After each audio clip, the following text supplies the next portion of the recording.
اور ہم کیوں اللہ پر بھروسہ نہ رکھیں حالانکہ اس نے ہم کو ہمارے دین کے سیدھے رستے بتائے ہیں،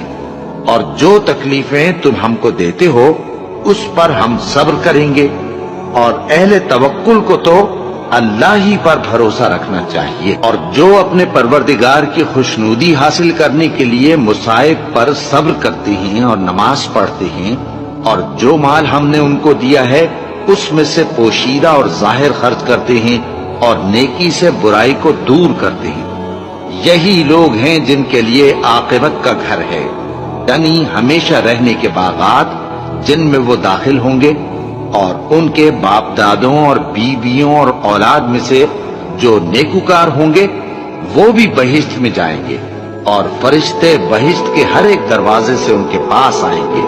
اور کہیں گے تم پر سلام ہو، یہ تمہاری ثابت قدمی کا بدلہ ہے، اور عاقبت کا گھر خوب گھر ہے۔ اور اگر ہم انسان کو اپنے پاس سے